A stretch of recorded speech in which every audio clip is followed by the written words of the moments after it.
is we actually start, if you're going to teach new horses this, you're going to start with your work. And you'll have to give us a few minutes, and it's not going to go smooth. I'm just going to warn you now.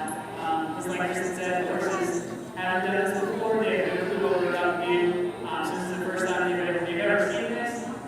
So just give us a second. And the main thing that we want to make sure of is whatever horse you have control of, which is the lead horse, that's the horse that you want to keep calm. Everybody else, they'll figure it out. But if you keep that front horse calm, the one that's in your hand, 9 times out of 10, or 99 times out of 100, everybody's going to calm back down and be okay. So just want to give you that same thing over there. Control the first horse, and don't worry about everybody else. And also know that your horse is comfortable with its tail being messed with.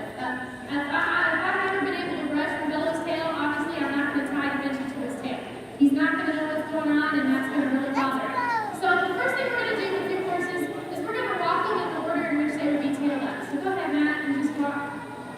And we're just going to get them used to following each other for a minute, just so they're in that mindset.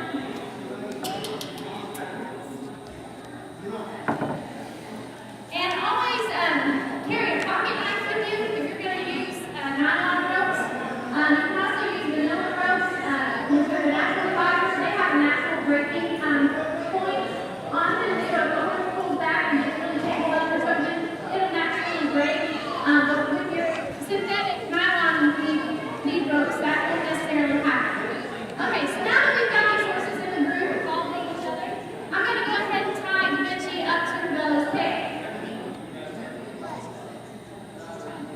Now, some things to point out about this is you want to leave enough slack to where if the horse kind of freaks out, the other horse will be able to back up and won't necessarily get kicked in the head.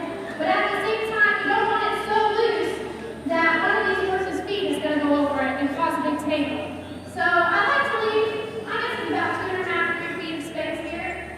And you want to start just under the base. You can feel where the bone of the tail stops. You can feel that little spot right here. You want to start right there. You don't actually want to do it on the bone because that's going to bother the horse. So you want to do it on the tail. Okay? Like I said, this is a special line, so if you're interested in learning how to do this and think it's something you want to try with your horse, just let me know afterwards and I can show you how this line works.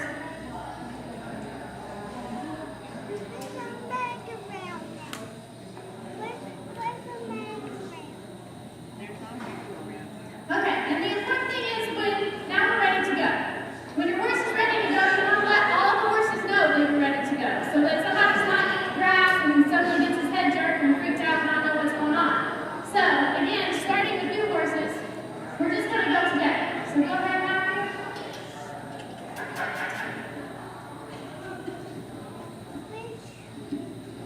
And if your horse is a good leader, this is going to be no problem.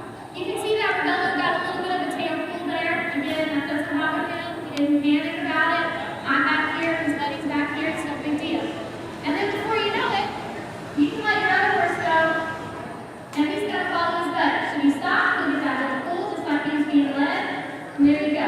Like I said, I personally feel comfortable doing this with horses that know what they're doing with 6 or 7 horses on a string. It's no big deal. And actually, it's pretty cool when other people come by and they see this parade of horses going by. So again, this is a good technique if you're going out on trail and you're bringing pack horses and things like that. You can ride that lead horse if they're all comfortable with it, and the other horses can follow. So lots of times we have to move our whole herd together, and it's helpful to be able to ride one and bring some more behind. So as you can see, if they lead, then they'll tail up pretty easily. Do you might have any questions, comments, concerns, or some other remarks to take a moment?